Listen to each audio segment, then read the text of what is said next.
Episode 11, 4 million Bitcoin lost.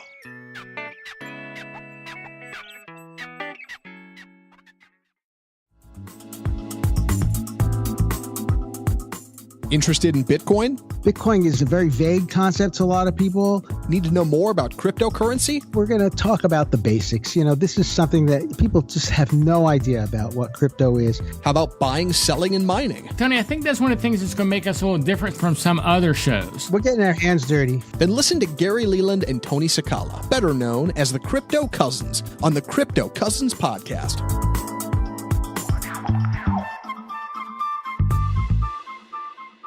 Howdy, howdy, howdy. Welcome to the show. Gary Leland here. And this is Tony Sakala. And we're here to talk about crypto. Before we start, Bitcoin from last week. Price is $13,808, down $1,908.60, and down 12.2% for the week. So it's down $1,908 for the week, Tony. Yes. I don't like it. Well, that's what happens in crypto. It goes where it goes, and we all have to just be patient. It's not always going to be a straight up line. We've had a lot of corrections, so to speak.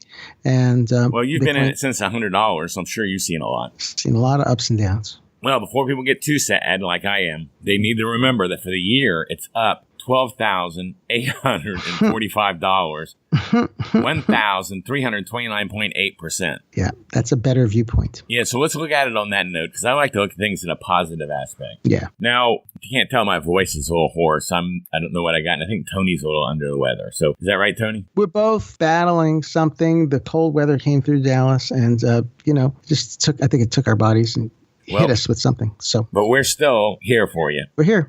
Yeah. And not only are we here, we're changing the show format. We're going to do 2 shows a week. So I wanted to let you know that right off the bat. Our shows, we've been wanting to keep them at about 30 minutes, which has never happened on any of them, I don't think. But now they've gotten to the point they're like an hour. I think our last one was an hour and 10 minutes, which is way, way too long. So because we've started interviewing people, Tony, I think that's what's taking extra time. Mm-hmm. Yes, it does. And we have the gift of gab. Yeah. So what we're going to do is we're going to do a regular show on Tuesdays like we're doing today and try to go back to that half hour. And then Thursdays come out with the interview show.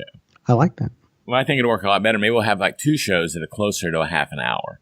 And if people are interested in the subject, they can see from the title, I'm interested in that subject. Like today is about lost Bitcoin. They might want to listen. And they might see the title for next week's show and maybe they aren't interested, So that's up to, it gives them more of a chance to edit what they're going to listen to.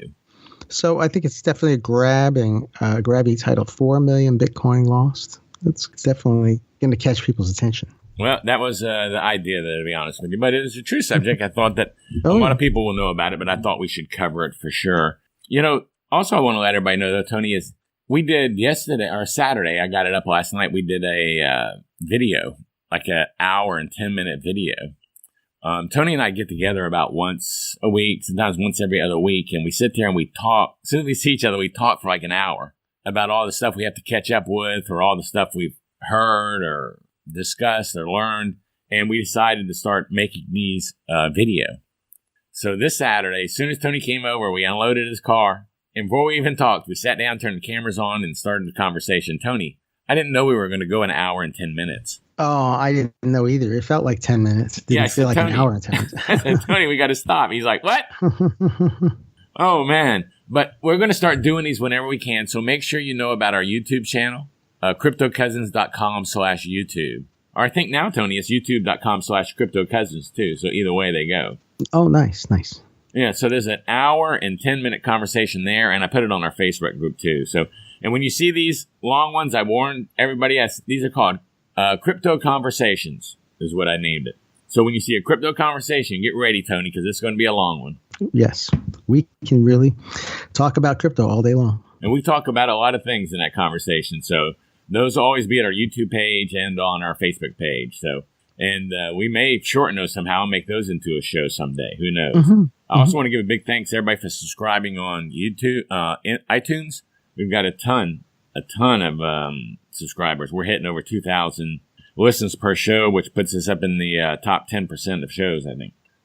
So we're getting 2,000 listens when the show comes out that day. We're getting like 5,000 listens per show. Yeah, so from all over the world. So make sure and get involved with that and our website too. Also, just to make sure everybody knows, we're not financial advisors. Our disclaimer there. I say that every week, but I don't know. I've been told that we need to say that. So I don't take any chances. I tell everybody, Tony. Yeah, I think it's a good way to introduce ourselves. We're just a couple guys talking about crypto. If you want financial advice, go to your financial advisor that you pay you good money for. But this whole crypto thing is opening up a whole new world, and all of the old ideas and all of the old reference points are shifting. And so we need a new vocabulary. We need a new way of thinking about it. And the whole idea that someone else is going to take custody of your money and tell you what's best for it, that's going away. It's time for the individual to be the person who controls and holds and transmits their money, no matter what they want to do with it, without an intermediary. And don't ask me tax questions either. I don't know. Oh, you know how I get. My eyes get all red and I get a little steam comes out of my ears. You have to pay capital gains. Yeah. Talk to your tax accountant if you have that kind of a question. That's not why we're here. Yeah, that's I hear that all the time. All the time. Hey, you know what time? Let's get straight into it. It's time for. It's time for Crypto Cousins News. Okay, Tony, you go first. Well, we talked about it in our chat, and I'm really shocked by what I'm calling the Great GPU Blackout. Every couple of months, NVIDIA and AMD come out with new graphics cards, a new series, a new level of technology. And NVIDIA has already announced they're coming out with a new set of chips. The chip set is called the Volta series. It's just a name. But bottom line is it's going to be more efficient, less power hungry, and faster. And how much faster, we don't know yet. No one's seen the cards. But what's happening is all the supply lines are drying up. And so you go on Amazon, try to buy a graphics card for $520. And no, that card was $520 last week. Now it's $620 or $900 or $1,200 on if a third party's reselling it. So graphics cards availability is going down, price is going up, and it's going to be an interesting first quarter. Man, have you been in a store lately to see what they run? Oh, it's crazy. I was in Fry's a couple times since last week, and the entire shelf is empty. I mean, you can get like a $30 card. Like that's like nobody wants that for mining. And interesting, like last night I was there, and these power supplies are all gone. The whole aisle just wiped. All the large power supplies, 750 and above. I'm sick of these gamers. They're ruining it. I'm sick of those gamers complaining about us. I'm going to start complaining about them is what I'm doing. Yeah. But that's amazing. So, because of that, the price of the Ethan mining machines have had to go up. Mm-hmm. Mm-hmm. Because when we buy new cards for these machines, they cost us more money. Yeah, we were not expecting that. But now we're a little more seasoned, and so we're seeing what's happening. And, we were always really a low price compared to a lot of places. But we see ourselves as a entry-level machine. We've got a lot of people who want to buy big machines from us. And we're not there yet. We're really serving the small business person, the dentist, the doctor, somebody who's just heard about it and just wants to get a little mining in on the side. Yeah, and we've sold quite a few machines. Some people may not know that we actually are selling machines. We have a new site for it, turnkeymining.com. Mm-hmm. It's about 80% done, so it still may not be done when you hear this. Well, it's according if you hear it today. It's not going to probably be done. If you hear it next week. That's not going to be done. If you hear it next week, it's done. But that we have one machine we're selling on there. We just start selling them like crazy. People are buying them like crazy. Mm-hmm. Yeah, we were overwhelmed for sure. But you can still get it on cryptocousins.com for a while until we switch over to the new site. Right. And that's just crazy. They're running out of cards, though, on that. Mm-hmm. Yeah, it happens regularly. Mm-hmm. Oh, this is my first experience with that. So you've run into that before. Yeah, well, there's a supply and demand. And when a new card technology comes out, they stop making the old one. The factories retool, and now they're making the new cards. I guess it's kind of like a car. When the new cars come out, they aren't making the old ones, just what's on the lot sells. Exactly. Well, I'm going to tell you about, we have had so many people, so many of our cousins in the Facebook group, the Crypto Cousins Facebook group. If you haven't been there, check that out. We have a group and a page. You ought to join both, but the group is really active. But I've seen so many people asking about what app people use on their phones to track their portfolios, to track their investments. And I wasn't doing that at all. I just tracked the individual currencies that I had, which was fine. I was using Bitcoin ticker, and I just looked at the 7 or 8 currencies I had every day and said, okay, this one's up, down, checked it a couple times a day. But I saw several people recommending Blockfolio. That's Blockfolio. So I downloaded Blockfolio. It's free, and started putting in my holdings, and I really like it a lot.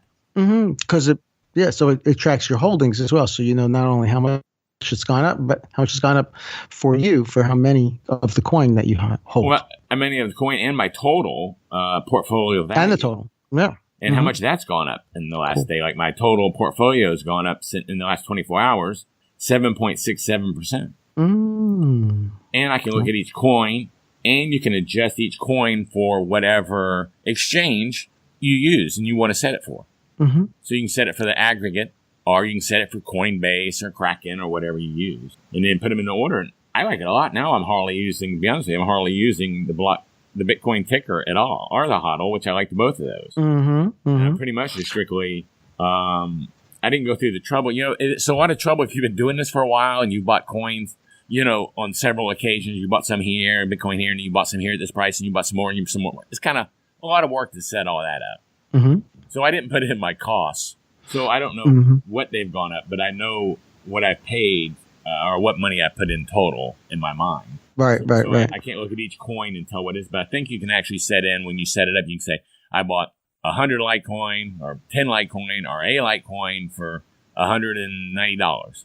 And it would show you even the dollar amount I think you made total, but I don't have mine set up for that. But I like it. It's a pretty cool app. So if anyone's interested in tracking their purchases so you can see how much you've made or how much you've lost or whatever, try the Blockfolio. It's free, which is kind of cool. I don't even think they have an upgradable payable one.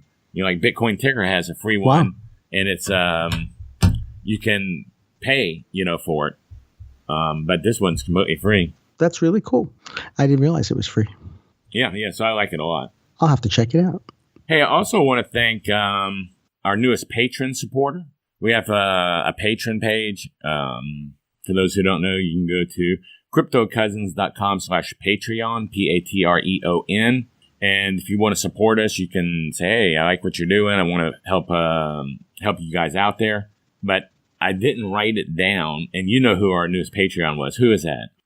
Steve Kuntz. Steve Kuntz. Yeah, Steve's a good guy.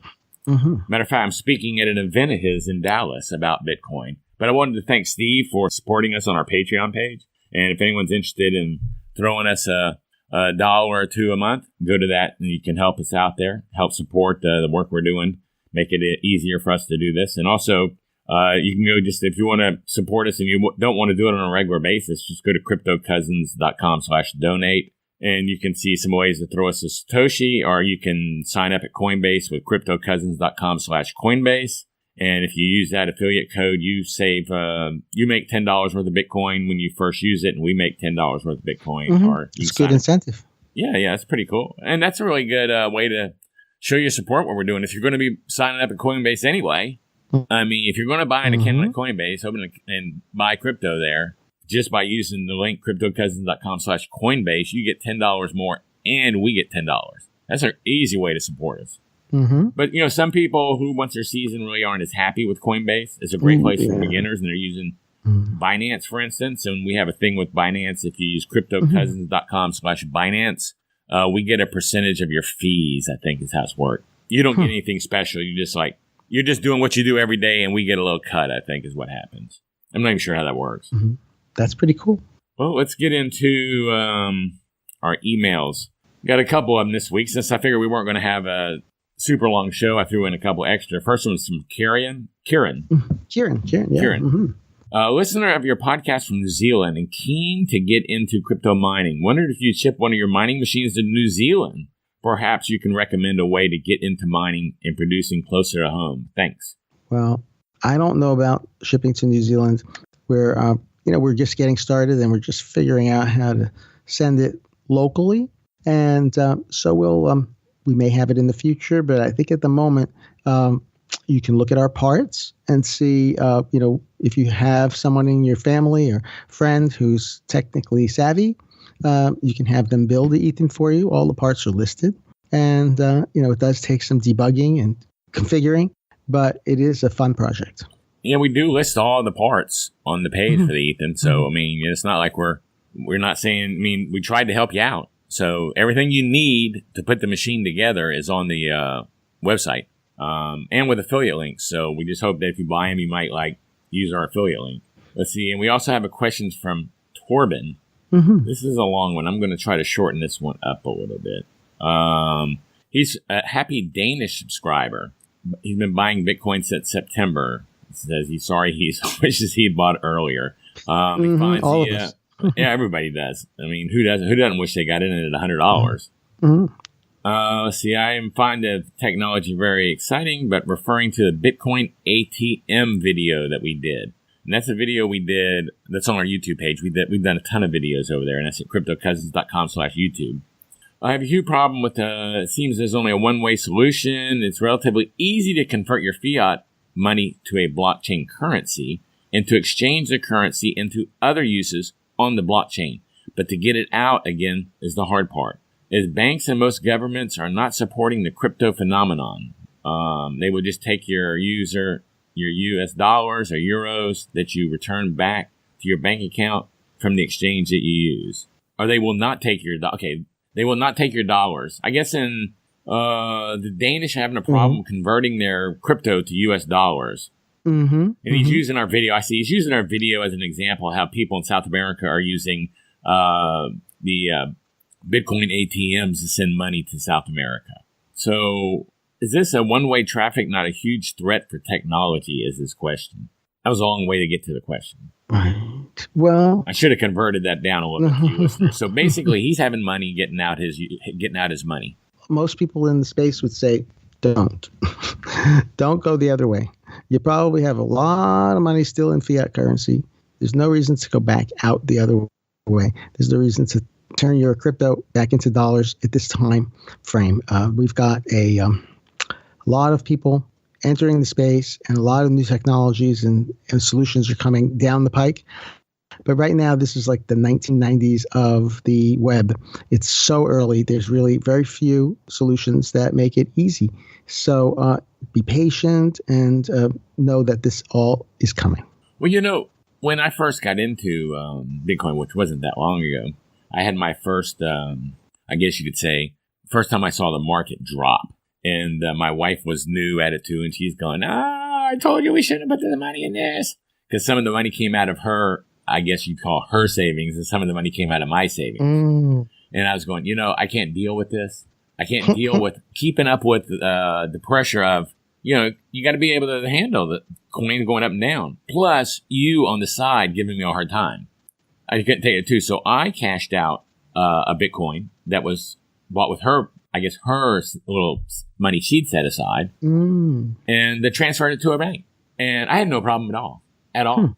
I just sent it to Coinbase, cashed it to cash, sent it to my bank account. I had no problems. It was slick as a whistle. So I know a lot of people seem to have problems, but I can tell you from experience that I wish I had not had, because I think I bought that Bitcoin at 3,900 maybe, or no, I had bought several in the 3,000 prices. And I sold one in the 7,000 price to give her back her investment. So I kind of look at it as I made money, because it had dropped to 7. Mm-hmm. But I wish I hadn't have done it. But I'm just using that as an example that I had no problems cashing out and getting my Bitcoin back. So I don't know about other countries. That's something I'm not an expert on. But I'm telling you, it wasn't very hard for me to get my cash. Mm-hmm. Sounds like a Danish phenomenon. Yeah, maybe. Maybe it's with that country. maybe he needs to open a bank in another country. Let's go to a phone message. We like phone messages because I don't have to read them. That makes it easier. And if you want to call us in with a phone question, call 747-777-9471. But it's a great way to get involved. You can do this while you're driving down the street even. 747-777-9471. Make sure to mention your name and try to keep them short, like under 30 seconds if you can. If you go on there rattling around for 2 or 3 minutes, 4 minutes, I'm probably not going to play it. Well, let's go to this one. Hey, Crypto Cousins. My name is Sean, live in Clearwater, Florida. Hello. Listen to the podcast and enjoy it. I wondered if you guys would have any sort of a comment on this. My son, who's in college, had brought me in some info in terms of them, and found out that he'd invested $40 in Litecoin, and said, "Hey, Dad, you should really check this out." And I've certainly read and heard about Bitcoin over the years and have followed it a little bit. I feel like I wish I would have had this conversation with him about 3 years ago when Bitcoin was, $1,000. But hey, live and learn. My question is, are there any additional risks involved with something like Litecoin versus Bitcoin? Do you feel that either one, between Litecoin and Bitcoin, has more upside potential? Is there any reason that you would invest more or less in one versus the other? Thanks, guys. Look forward to hearing your answer. Okay, Tony. He's asking Litecoin versus Bitcoin. Well, I think that's a Gary question. Well, both of them are very good coins. Litecoin is a fork of Bitcoin. If you're buying them for investment value, I own both. Myself, I have Litecoin and I have Bitcoin, and I'm holding on to both of them for a while. So I don't think personally, I'm not giving you financial advice, but my thoughts of mine is I have both. So I think both of them are very good investments personally. There you go. Tony, you have any Litecoin? I know you had a bunch. Yes, I had a bunch, but at the moment, I don't really know. You need to get this crypto tracker thing I told you. I think so. Yeah. So you can find out. Yeah, I think I imagine just knowing you that there's currency in a lot of different places that you're not sure of. Exactly. So today's topic is 4 million Bitcoin lost was the title. And I just brought that up to, a lot of people know about this and a lot of people don't. And I'm not talking about any one Bitcoin, but a lot of people lose their Bitcoin. The biggest example, I think, is James Howell, that he threw away 7,500 Bitcoins maybe when they were 50 cents a piece. Wow. And they're worth $104,362,837.50 now. And they're in a dump somewhere. The landfill. Yeah. He threw away his laptop. Wow. I just bring this up because a lot of people have thrown away Bitcoin. And I know someone I was talking to the other day who's very, very smart in Bitcoin. And she had lost her wallet. She'd lost her phrase. Oh, wow. And changed passwords. And she lost like 1.5 Bitcoin. Wow. And she was even interviewing the people on her show, I think, that were affiliated with the wallet. And they were like, we can't do anything for you. No, that's tough. Yeah, that's real tough. So it's really easy. One of the things about Bitcoin is you don't have a bank. And that means you're responsible yourself. You don't have anyone to go to. You're taking full responsibility for your savings. Exactly. And so you have to be responsible for knowing the passphrase, knowing the seed phrase, saving it in a secure location, making sure your loved ones know where to find these things. It's a very high level of responsibility. I know you have, I have a Treasure wallet. And what wallet do you have?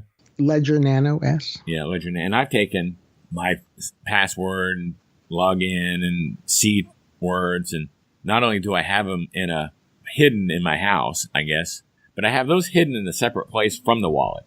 Mm-hmm. So if someone does stumble onto my wallet, they don't find everything. But also I've copied that and my wife has it in a safety deposit box. That's smart. Yeah. So if something happens and I die, she only needs to find one, hopefully. And she knows where it's at, of course. But in case something happens. So yeah, I think a lot of people have lost Bitcoin. I think this is an extreme example. But I bet if you take, I bet 4 million may be a small amount. Really, in the scheme, if you really take all the people who've lost parts of Bitcoins or Bitcoins when they were worth nothing, Yeah. So, I mean, there's only 21 million that will ever be created. So right now, it looks like if with those lost, there'll only be 17 million at least, or at most. Yeah, it could be 15 million because I see 4 to 6. I use 4 million because I didn't want to be over exaggerating it. So if you use, if you use the 17 million and you take let's change it like this. Right now, there's only 16 million. I think 16,700,000 or something. So let's say 17 million. And you take out those 4 million, there's 13 million available. And then if you take Satoshi's supposed to have 1 million, that's 12 million available. And if you take out all the hodlers, people like you that are never selling their Bitcoin, I mean, there might only be 4 million Bitcoin on the market. Well, I think that's going to help the price go up. People are going to hear this podcast, and suddenly it's going to go up a lot. Yeah. I don't know that will be the cause of it, but when you think about it, though, if you remove the Satoshi's Bitcoins, the lost Bitcoins, the hodlers Bitcoins who aren't selling until it's $1 million, that's a lot. That's not a lot of Bitcoin going around. And then when the point comes around that that millionaires are going, you know what? I need a few of these in my portfolio. I mean, I'm worth $5 million. I should be able to spend 100,000. That's nothing. You know, that's my shopping in New York for the weekend. You know, so then there's not enough for every millionaire in the United States to even own one. Yeah, that's a fascinating statistic. So much less the world to own one. So I don't know. I think it's a supply and demand issue there that is caused, and the loss of Bitcoin, going back to our subject, really affects that supply drastically. Yeah, it's good to remember that. Yeah. So, like I said, I just thought that was an interesting little topic there, especially about James Howells. Oh, yeah. You know, if it wasn't a computer, he probably could buy that whole dump. Right. For $50 million, knowing it's in there somewhere. Right. And, I mean, and spend $10 million, but the chances are, once he found it, it would have no value. I mean, wouldn't it be corrupted? You know, it's just not clear what's going to look like. That's for sure. Yeah, I would think there'd be a chance that would be corroded from all the water dripping down through there. But I don't know how hard drives work out, how well they would handle that. Yeah, it would be a very, very delicate restoration process. Yeah. But that's a lot of money in the dump. That's a lot of money in the dump. Well, anything? So, I'm ready to move on to talk about our exciting super conference that's coming up. Okay. Yeah, we had on our show last week, Richard Jacobs at the super conference. That's in February. I don't know the date. Maybe second weekend in February? I believe 16, 17, and 18. Right. And that's in Dallas. It's going to be a big conference. He might even be sold out of tickets now. Possibly. Because he only had like 100 left. So check out the link for that is cryptocousins.com/super. That's our affiliate link. But we're going to be there. We're going to be set up. We don't have a booth, but we've been given an area. So we're going to be set up there doing videos, interviewing people. So if you happen to be walking by and see us, make sure and come up and say hi. Anyone there that you're looking forward to talking to or meeting or listening to? Well, we interviewed John McAfee, and he's such an interesting guy. It's going to be interesting to meet him in person. How about you, Gary? I want to meet Charlie Shrim, who we know. People we want to meet. People we've already talked to. We've already talked to. I guess we want to put a name with the face. Exactly. Hey, also don't forget to check out our Facebook group. Just go to Facebook and search Crypto Cousins. Subscribe on iTunes at cryptocousins.com/iTunes and on Spotify at cryptocousins.com/Spotify. And call us with your questions at 747-777-9471. If you want to get involved, we'd like to hear your questions. Anything else you want to add before we get out of here, Tony? I think we did it. Well, I think we did 30 minutes this time, so we'll wrap it up. Next week's show is Charlie Shrim, Tony. Yes, that's going to be very exciting. Yeah, that's going to be very exciting. So that was a good interview. So, that's not next week's show. That's this week's show. That's Thursday's show. This Thursday show, and now we've moved up the schedule. Yeah, so that'd be episode 13 is Charlie Shrim. So I guess that's it. So thanks for joining us, and until Thursday, adios, muchachos. So long. Thanks for listening to the Crypto Cousins podcast. Please share this podcast with anyone you know that is interested in cryptocurrency. Your friends can subscribe on iTunes at cryptocousins.com/iTunes and on Android at cryptocousins.com/play. If you want to know more about Tony or Gary, just go to tonysakala.com or garyleland.com. Make sure and join us on the next episode, and thanks for listening.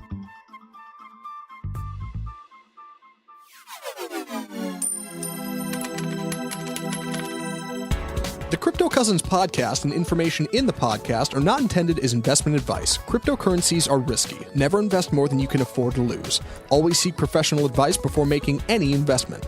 Investing in Bitcoin and other cryptocurrencies may present tremendous risks. Please understand that you are using any and all information available on or through the Crypto Cousins podcast at your own risk.